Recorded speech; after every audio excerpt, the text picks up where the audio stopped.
자네 아직도 그 버릇 못 고쳤구먼.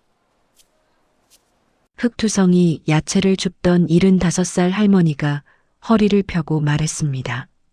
앞에는 명품 구두를 신은 50대 재벌 상무가 서 있었습니다. 30년 전 자네 아버지가 내 밑에서 장부 정리하던 시절이랑 똑같아. 상무의 얼굴이 하얗게 질렸습니다. 그때 시장 입구에 검은 세단이 줄지어 멈춰 섰습니다. 10여 대의 차에서 내린 사람들, 대성그룹 이사진, 국회의원들, 그들은 할머니를 보자마자 허리를 90도로 꺾었습니다. 회장님, 어찌 이런 곳에 계셨습니까? 백발의 노인이 뛰어와 할머니의 손을 잡았습니다. 대성그룹 창업주 이대성 회장이었습니다. 누님, 연락도 없이 사라지시더니 여기서 나무를 팔고 계셨던 겁니까? 시장 사람들은 입을 벌렸습니다. 매일 1,000원짜리 나무를 팔던 할머니. 그 정체는 70년대 강남 개발의 시드머니를 주물렀던 전설의 투자자. 5대 재벌이 무릎 꿇고 조언을 구했던 재계의 스승. 박혜숙 여사였습니다. 시장 나물 장수로 살던 한 여인이 어떻게 재벌 상무를 무릎 꿇게 만들었는지 그 놀라운 이야기를 들려드리겠습니다. 서울 외곽 전통시장. 매일 아침 6시면 한 할머니가 나타났습니다. 박혜숙, 75살. 그녀는 작은 좌판을 펴고 나무를 팔았습니다. 고사리, 취나물, 도라지. 모두 직접 캐온 산나물이었습니다. 할머니, 고사리 얼마예요? 1,000원이요. 좀 깎아주세요. 그럼 800원. 혜숙 씨는 흥정에도 약했습니다. 손님이 조금만 깎아달라고 하면 금방 응했죠. 할머니, 장사 그렇게 하시면 안 되는데. 옆 좌판 아주머니가 말했습니다. 괜찮아요. 그래도 팔리니까. 혜숙 씨는 웃으며 대답했습니다. 시장 사람들은 혜숙 씨를 좋아했습니다. 인자하고 말이 적고 항상 웃는 얼굴이었습니다. 혜숙 씨, 점심 같이 먹어요. 고맙습니다. 근데 전 집에서 먹어올게요. 혜숙 씨는 검소했습니다. 낡은 옷을 입었고 도시락을 싸왔으며 커피도 사 먹지 않았습니다. 저 할머니 혼자 사시나 봐. 그런가 봐요. 가족 얘기는 한 번도 안 하시더라. 시장 사람들도 혜숙 씨의 사생활은 잘 몰랐습니다. 그저 조용하고 착한 할머니로만 알고 있었죠. 하지만 혜숙 씨에게는 다른 면이 있었습니다. 숫자에 대한 기억력이었습니다. 어느 날 옆 좌판 아주머니가 물었습니다. 혜숙 씨, 오늘 얼마나 팔았어요? 고사리 12단에 12,000원, 취나물 8단에 6,400원, 도라지 5단에. 정확했습니다. 한 푼까지. 와, 할머니 머리가 정말 좋으시네요. 그냥 습관이에요. 하지만 단순한 습관이 아니었습니다. 혜숙 씨는 시장 전체의 거래를 관찰했습니다. 누가 얼마를 벌고 누가 손해를 보는지, 어떤 물건이 잘 팔리고 어떤 게 안 팔리는지 모두 머릿속에 기억했습니다. 그리고 가끔 조언을 해줬습니다. 김 사장님, 생선 가격을 조금만 낮추시면 더 많이 팔릴 거예요. 근데 그럼 남는 게 없는데. 아니에요. 회전율이 높아지면 결국 더 많이 남아요. 신기하게도 혜숙 씨의 조언은 항상 맞았습니다. 혜숙 씨 대단하시네요. 경영학이라도 공부하셨어요? 아니요, 그냥 오래 살다 보니 알게 된 거죠.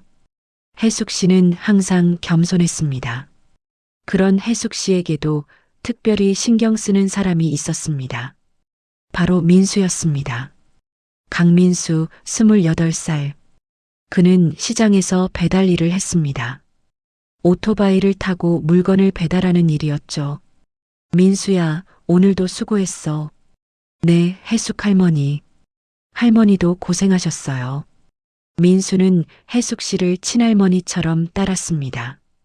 어릴 적 부모를 잃고 자란 민수에게 혜숙 씨는 유일한 가족 같은 존재였습니다.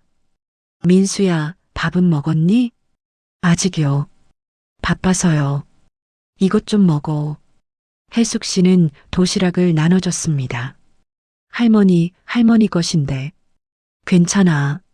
난 아침 먹어서 배불러. 혜숙 씨는 항상 민수를 챙겼습니다.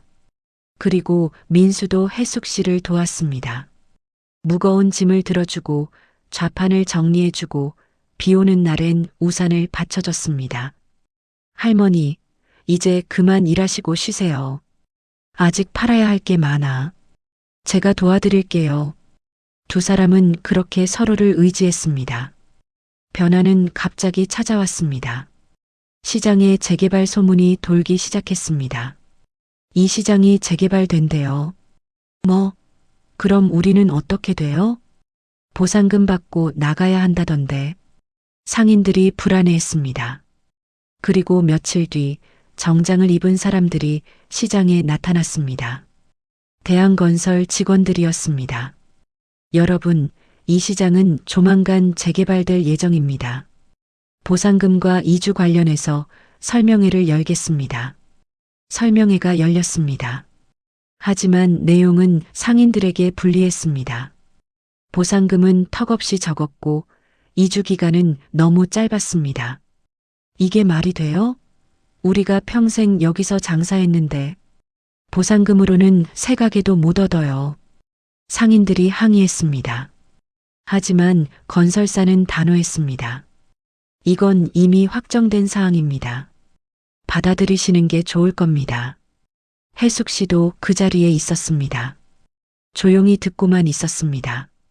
하지만 그녀의 눈은 날카롭게 숫자들을 훑고 있었습니다. 보상금 계산서의 숫자들, 재개발 예산안의 항목들, 뭔가 이상했습니다. 숫자가 맞지 않아. 혜숙 씨는 직감했습니다. 며칠 뒤 문제가 터졌습니다. 대한건설의 최 상무가 직접 시장을 방문했습니다. 최동욱 상무 52살. 대한건설의 핵심 임원이자 이번 재개발 프로젝트의 총책임자였습니다. 여러분, 재개발 일정이 앞당겨졌습니다. 한 달 안에 모두 철거하셔야 합니다. 뭐라고요? 한 달? 그건 너무 짧아요.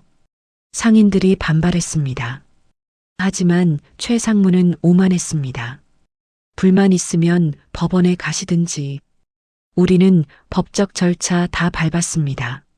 상무님, 그래도 너무하지 않습니까? 시끄러워.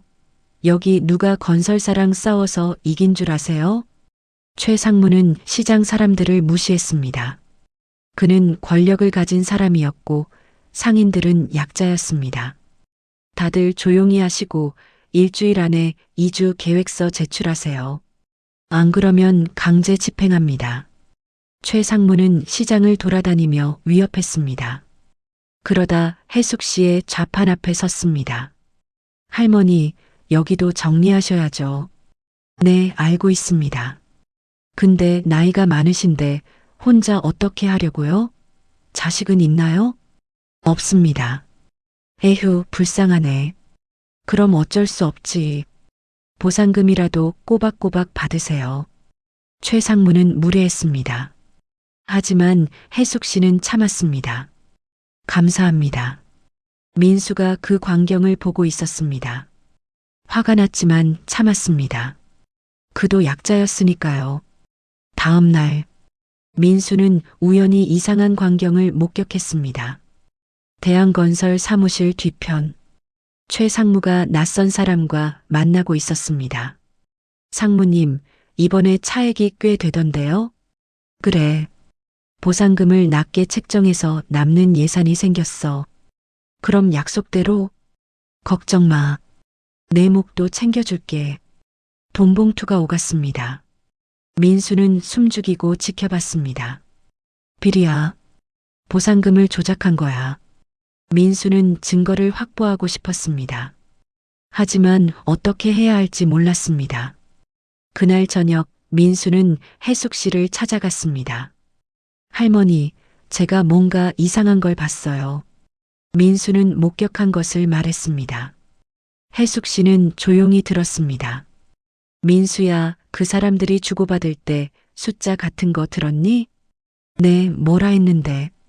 3억? 아니 5억? 천천히 기억해봐. 민수는 기억을 더듬었습니다. 아, 8억이었어요. 확실해요. 혜숙 씨의 눈이 빛났습니다.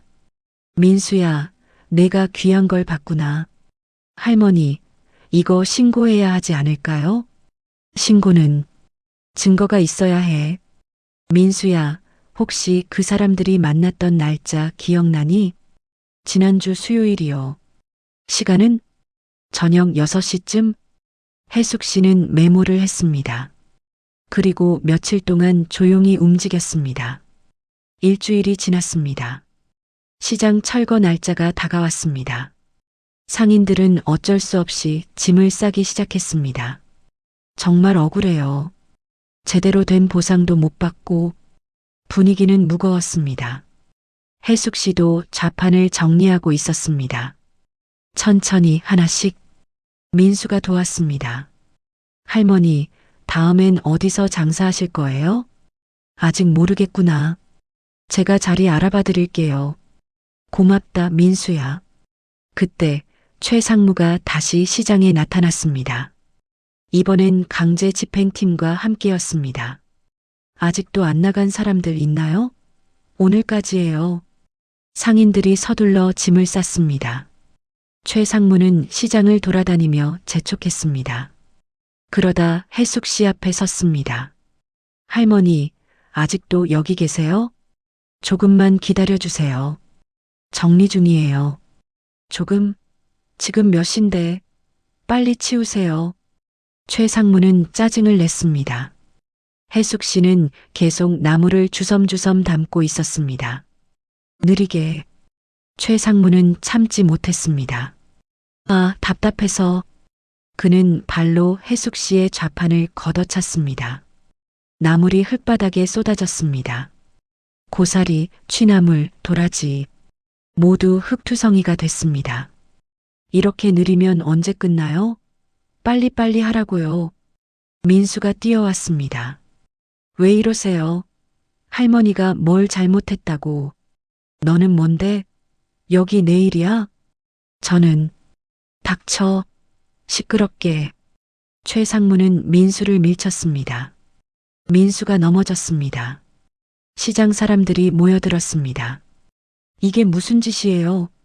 할머니한테 왜 그래요? 하지만 최상무는 개의치 않았습니다. 시끄러워. 여기 내 구역이야. 내가 하고 싶은 대로 한다고. 그는 혜숙 씨를 내려다봤습니다. 이 노인네가 노망이 났나? 내가 누군지 알아? 혜숙 씨는 묵묵히 흙투성이 나무를 줍고 있었습니다. 하나씩, 천천히. 말 안 들려요? 내가 대한건설 상무라고. 최상무는 계속 고함을 질렀습니다. 하지만 혜숙 씨는 대답하지 않았습니다. 그저 나무를 줍고 있었습니다. 에휴, 정말 답답한 노인네네. 최상무는 다시 좌판을 발로 찼습니다. 나물 바구니가 넘어졌습니다. 그때였습니다.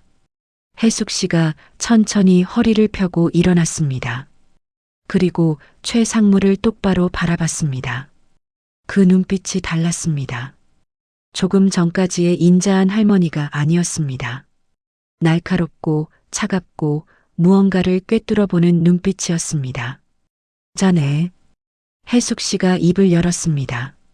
목소리도 달랐습니다. 아직도 그 벌은 못 고쳤구먼.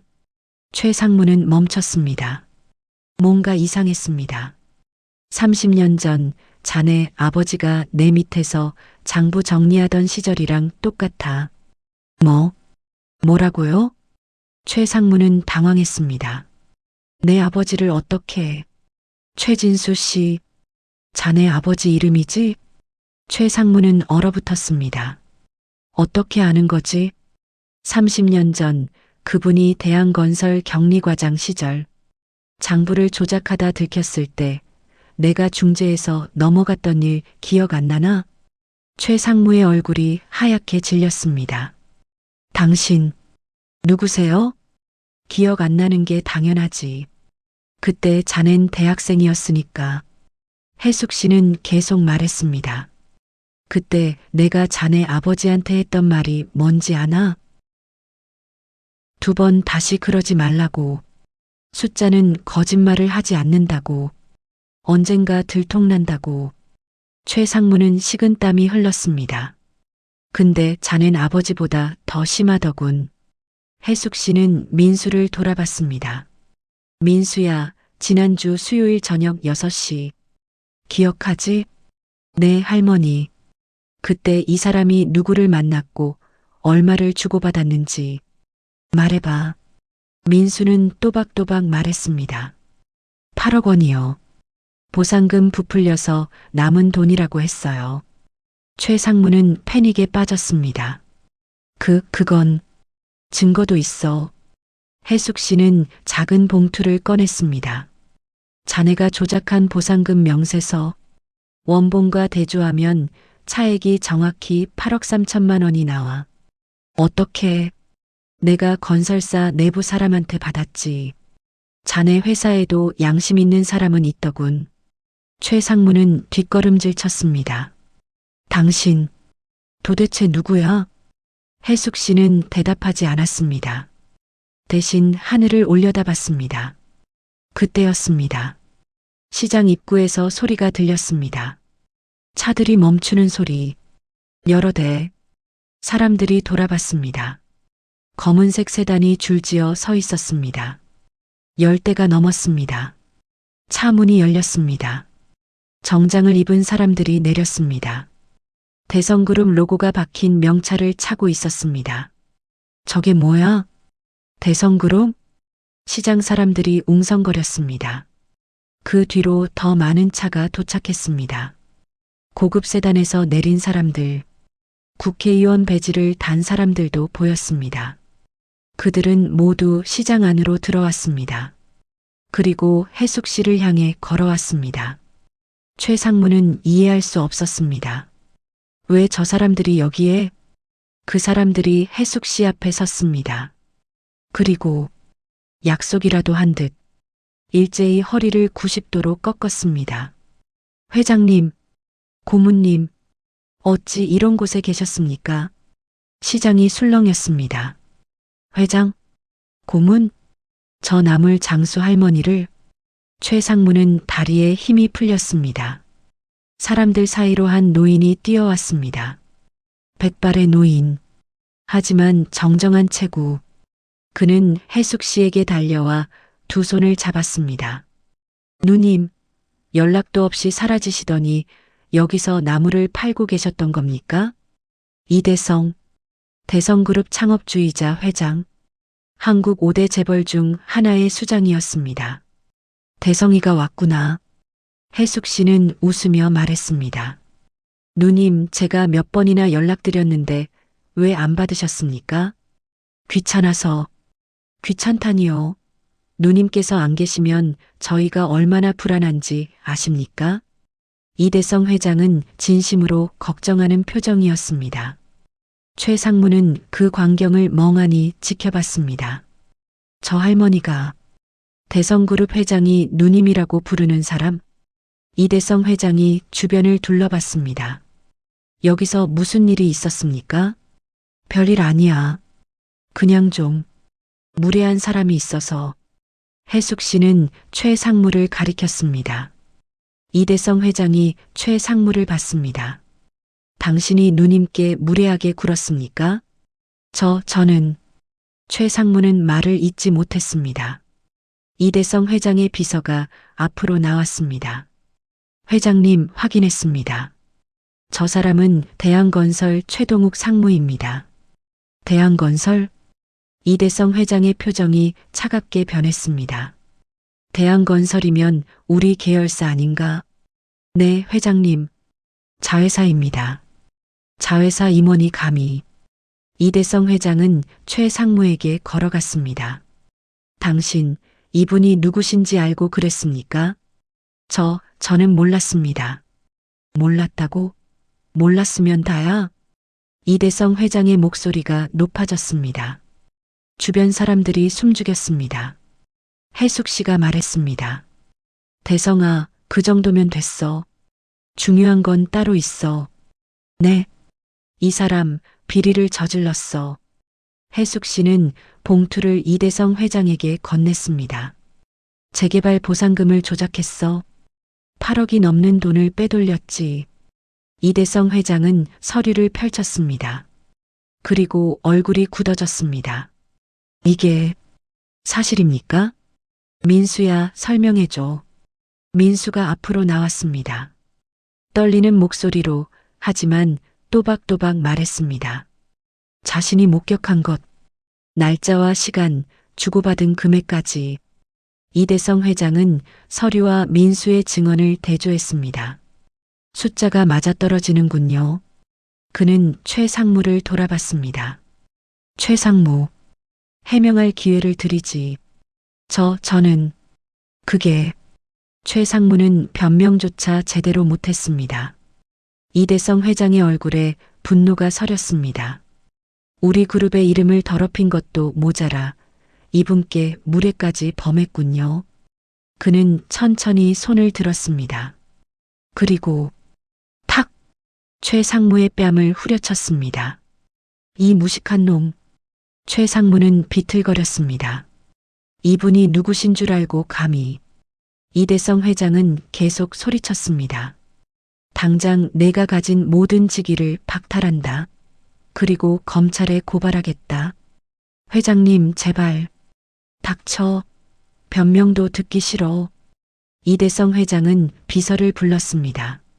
당장 감사팀 불러. 대한건설 전체를 조사해. 네, 회장님. 그리고 이 사람 오늘 당장 인사발령 내려.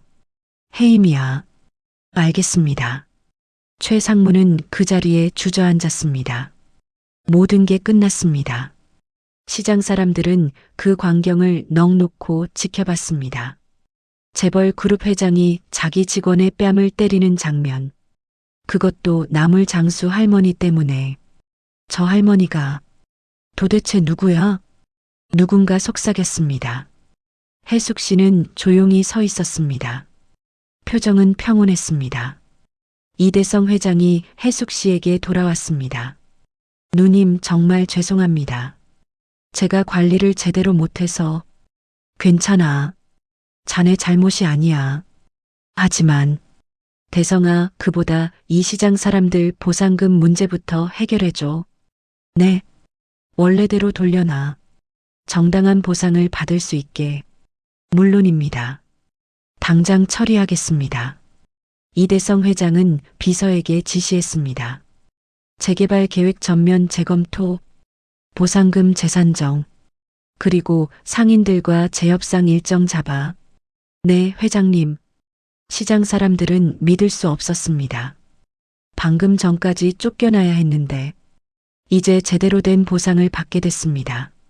할머니, 감사합니다. 한 상인이 다가와 인사했습니다. 괜찮아요. 당연한 일이에요. 해숙 씨는 여전히 겸손했습니다. 사람들이 흩어지고 해숙 씨와 이대성 회장만 남았습니다. 그리고 민수, 누님, 그래도 여기서 이렇게 지내시면. 난 괜찮아. 하지만 누님의 건강도 생각하셔야죠. 건강? 난 아직 팔팔해. 해숙 씨는 웃었습니다. 이대성 회장은 한숨을 쉬었습니다. 알겠습니다. 억지로 모시고 가진 않겠습니다. 하지만 가끔은 연락이라도 주세요. 알았어. 이대성 회장은 돌아서려다가 민수를 봤습니다. 이 청년이 누님을 도왔다고? 응, 민수야. 착한 아이지. 안녕하세요. 강민수라고 합니다. 민수가 인사했습니다. 이대성 회장은 민수를 유심히 봤습니다. 숫자를 정확히 기억한다고 들었습니다. 네. 그냥 좀 잘 기억하는 편이에요. 이대성 회장은 명함을 꺼냈습니다. 혹시 관심 있으면 연락 주세요. 우리 회사에서 일해볼 생각 없나요? 네. 민수는 놀랐습니다. 제가 대성그룹에서요? 네. 누님께서 인정하신 사람이라면 우리도 환영합니다. 민수는 명함을 떨리는 손으로 받았습니다. 혜숙 씨가 민수의 어깨를 두드렸습니다. 민수야, 숫자를 잘 기억하는 내 귀한 머리. 시장 배달 말고 더 큰 곳에서 써보지 않겠니? 민수는 눈물이 날 것 같았습니다. 할머니, 넌 할 수 있어. 난 알아. 며칠이 지났습니다. 시장은 다시 활기를 찾았습니다. 재개발은 연기됐고 보상금 재협상이 진행됐습니다. 상인들은 혜숙 씨에게 감사의 인사를 전했습니다. 할머니, 정말 감사합니다. 할머니 아니었으면 우리 다 쫓겨날 뻔했어요. 하지만 혜숙 씨는 여전히 나무를 팔고 있었습니다. 1,000원이에요. 할머니, 이제 안 파셔도 되는 거 아니에요? 아니야. 난 이게 좋아. 사람들은 의아해했습니다. 대성그룹 회장이 누님이라고 부르는 사람. 그런 사람이 왜 시장에서 나무를 팔까? 민수도 궁금했습니다. 할머니, 여쭤봐도 될까요? 뭐? 할머니는 정말 누구세요? 혜숙 씨는 나무를 다듬으며 말했습니다. 그냥 오래 산 사람이야. 그게 아니라 알고 싶어? 네. 혜숙 씨는 잠시 생각하다가 입을 열었습니다. 옛날 이야기야. 들어볼래? 네, 듣고 싶어요. 혜숙 씨는 천천히 이야기를 시작했습니다. 나는 1948년생이야. 전쟁이 끝난 지 얼마 안 됐을 때지. 그때 한국은 폐허였어. 아무것도 없었지. 우리 집은 그나마 괜찮았어. 아버지가 작은 상회를 운영하셨거든. 난 어릴 때부터 숫자를 잘 다뤘어. 주판도 빨랐고 계산도 빨랐지. 아버지는 나한테 장부 정리를 시키셨어. 10살 때부터. 혜숙 씨는 웃었습니다. 그때부터 숫자가 보이기 시작했어. 어떤 장사가 잘 되고 어떤 게 안 되는지. 15살 때 아버지 사업이 어려워졌어. 빚이 많았지. 난 아버지한테 제안했어. 이 물건을 팔고 저 물건을 사라고. 아버지는 반신반의했지만 내 말을 따라줬어. 그리고 1년 뒤 빚을 다 갚았지. 민수는 숨죽이고 들었습니다. 그 뒤로 사람들이 나한테 조언을 구하기 시작했어. 사업하는 사람들, 장사하는 사람들. 난 그들의 장부를 보고 조언해줬어. 그리고 그들은 성공했지. 25살 때쯤 내 이름이 좀 알려졌어. 박혜숙. 숫자의 마법사. 혜숙 씨는 잠시 멈췄습니다. 그때 만난 사람 중 하나가 이대성이야. 그는 그때 20살. 대학생이었지. 아버지 사업이 어려워져서 나한테 조언을 구하러 왔어. 난 그에게 말해줬어. 건설업을 하라고. 앞으로 한국은 건설붐이 일어날 거라고. 그는 내 말을 믿었어. 그리고 건설회사를 차렸지. 그게 지금의 대성그룹이야. 민수는 놀랐습니다. 할머니가 대성그룹을 만든 거예요? 아니, 난 조언만 했어. 만든 건 대성이지. 혜숙 씨는 겸손하게 말했습니다. 하지만 그 뒤로도 계속 도왔어. 중요한 결정을 할 때마다. 그리고 다른 사람들도 도왔지. 지금의 5대 재벌 중 3곳이 내 조언으로 시작했어. 그래서 그들은 나를 재계의 스승이라고 불렀지. 민수는 입을 다물지 못했습니다. 하지만 난 돈을 많이 받진 않았어. 그냥 그들이 성공하는 게 좋았거든. 그리고 70년대 강남 개발이 시작됐지. 난 그때 작은 투자를 했어. 내가 가진 돈 전부. 그리고 그 땅이 지금. 혜숙 씨는 웃었습니다. 엄청난 가치가 됐지. 하지만 난 팔지 않았어. 왜냐하면 돈이 필요하지 않았거든. 난 이미 충분히 가지고 있었으니까. 민수는 물었습니다. 그런데 왜 여기서 나무를 파세요? 해숙 씨는 하늘을 보았습니다. 내가 나이가 들면서 깨달은 게 있어. 돈은 숫자일 뿐이야. 진짜 가치는 사람이지. 난 재벌들 사이에서 살았어. 화려하고 부유하고 권력 있는 사람들. 하지만 그들은 외로웠어. 진짜 친구가 없었지. 그래서 난 떠났어. 그 세계에서. 그리고 여기 왔지. 평범한 사람들이 사는 곳. 해숙 씨는 민수를 봤습니다. 여기 사람들은 달라. 진심으로 웃고 진심으로 슬퍼하지. 돈 때문에 다가오는 게 아니야. 그냥 사람이기 때문에 다가오지. 그게 좋았어. 민수는 이해했습니다. 그래서 정체를 숨기신 거군요. 응. 내가 누군지 알면 사람들이 달라지거든. 어색해지고 조심스러워지고. 난 그냥 해수기로 살고 싶었어. 나물 파는 할머니로. 민수는 가슴이 뭉클했습니다.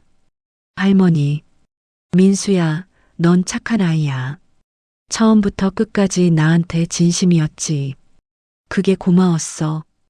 해숙 씨는 민수의 손을 잡았습니다. 그래서 너한테 기회를 주고 싶어. 내 재능을 펼칠 수 있는. 하지만 할머니 곁을 떠나야 하잖아요. 괜찮아. 난 여기 있을게. 그리고 넌 거기서 잘하면 돼. 네. 약속해. 숫자만 보지 말고 사람도 봐. 그게 진짜 성공이야. 민수는 고개를 끄덕였습니다. 한 달이 지났습니다. 민수는 대성그룹에 입사했습니다. 재무팀에 배치됐습니다. 처음엔 어색했습니다. 고급 빌딩, 정장 입은 사람들, 컴퓨터로 가득한 사무실. 시장과는 완전히 달랐습니다. 하지만 민수는 적응했습니다. 그의 재능이 빛을 발했습니다. 복잡한 재무제표를 한눈에 파악했고 숫자 속에 숨겨진 문제를 찾아냈습니다. 민수 씨, 정말 대단하네요. 이 실수를 어떻게 찾았어요? 동료들이 감탄했습니다. 하지만 민수는 해숙 씨의 말을 잊지 않았습니다. 숫자만 보지 말고 사람도 봐. 민수는 숫자 뒤에 있는 사람들을 생각했습니다. 이 예산 삭감은 누구에게 영향을 미칠까? 이 투자는 어떤 사람들을 도울까? 그렇게 생각하니 일이 더 의미 있어졌습니다. 어느 날 이대성 회장이 민수를 불렀습니다.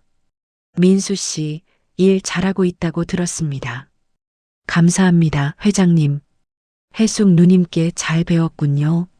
네, 할머니께서 많이 가르쳐 주셨습니다. 이대성 회장은 창밖을 바라봤습니다. 누님은 정말 대단한 분이에요. 돈보다 사람을 먼저 생각하시죠. 네. 그분 덕분에 저도 여기까지 왔습니다. 그리고 많은 것을 배웠죠. 이대성 회장은 민수를 봤습니다. 민수 씨도 그렇게 되길 바랍니다.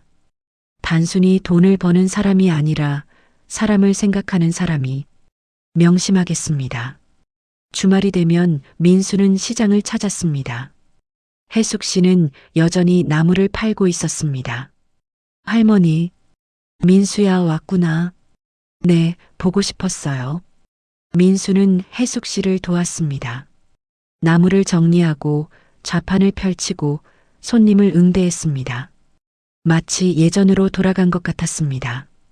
할머니, 회사에서 제가 실수를 찾아냈어요. 그래, 잘했네. 근데 그냥 지적만 한 게 아니라 해결책도 제시했어요. 그 덕분에 직원들이 해고되지 않았어요. 해숙 씨는 웃었습니다. 잘했어, 민수야. 그게 진짜야.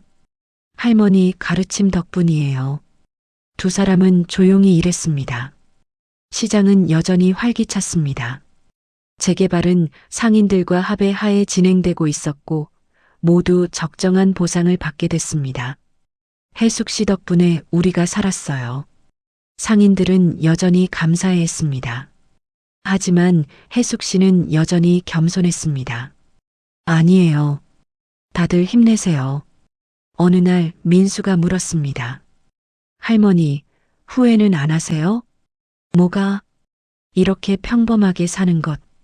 할머니는 재벌들보다 더 부자인데. 혜숙 씨는 고개를 저었습니다. 후회 안 해. 오히려 이게 더 행복해. 왜요? 돈이 많으면 뭐해? 진심으로 대해주는 사람이 없는데.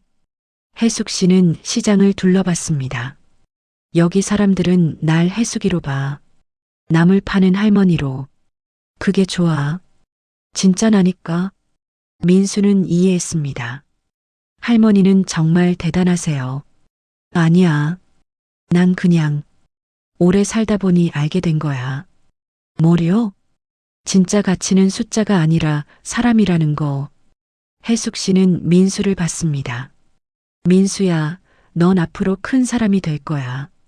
아니에요. 아니야, 될 거야. 내가 알아. 하지만 기억해. 아무리 높이 올라가도 사람을 잊으면 안 돼. 네, 할머니. 약속해. 약속할게요. 두 사람은 손을 잡았습니다. 몇 년이 지났습니다. 민수는 대성그룹의 핵심 인재가 됐습니다. 이사로 승진했고 중요한 프로젝트를 맡았습니다. 하지만 그는 변하지 않았습니다. 여전히 주말이면 시장을 찾았고 혜숙 씨를 도왔습니다. 할머니, 이번에 제가 추진한 프로젝트가 성공했어요. 그래, 축하해. 근데 단순히 돈을 버는 프로젝트가 아니었어요. 일자리를 만드는 프로젝트였어요. 혜숙 씨는 활짝 웃었습니다. 정말 잘했구나. 할머니 덕분이에요. 아니야, 내 덕분이지. 시장 사람들도 민수를 자랑스러워했습니다. 민수가 정말 대단해졌더라. 그래도 우리 안 잊고 찾아오잖아. 착한 아이지. 민수는 여전히 겸손했습니다. 그리고 혜숙 씨의 가르침을 실천했습니다. 어느 날 최동욱 전 상무의 소식을 들었습니다. 그는 구속됐다가 풀려났지만 업계에서 영구 퇴출됐습니다. 아무도 그를 고용하지 않았습니다. 민수는 그를 우연히 마주쳤습니다. 민수 씨, 최동욱은 초라한 모습이었습니다. 안녕하세요. 나 정말 미안해요. 그때 할머니한테 알고 있어요. 할머니, 어떻게 지내시나요? 잘 지내세요. 여전히 시장에서 남을 팔고 계세요. 최동욱은 고개를 숙였습니다. 제가 정말 어리석었어요. 알고 계시면 됐어요. 민수는 명함을 건넸습니다. 혹시 다시 시작하고 싶으시면 연락 주세요. 제가 도울 수 있을지 모르겠지만 최동욱은 명함을 받으며 눈물을 흘렸습니다. 감사합니다. 민수는 혜숙 씨한테 배운 것을 실천했습니다. 용서하고 기회를 주는 것. 혜숙 씨는 여전히 시장에 있었습니다. 나이는 더 들었지만 여전히 정정했습니다. 할머니, 이제 그만 쉬세요. 괜찮아. 난 이게 좋아. 하지만 민수야, 난 여기가 편해. 내 자리야. 민수는 더 이상 말리지 않았습니다. 대신 주말마다 함께 했습니다. 그리고 혜숙 씨의 이야기를 들었습니다. 과거의 경험, 지혜, 그리고 삶의 철학. 민수는 그것들을 가슴에 새겼습니다. 어느 저녁 혜숙 씨가 말했습니다. 민수야, 넌 이제 혼자서도 잘할 수 있어.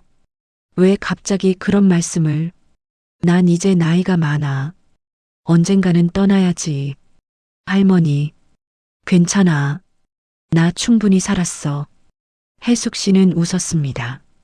그리고 너 같은 아이를 만났잖아. 내 가르침을 이어갈. 할머니는 안 떠나실 거예요. 그럼 좋겠네. 두 사람은 조용히 앉아 있었습니다.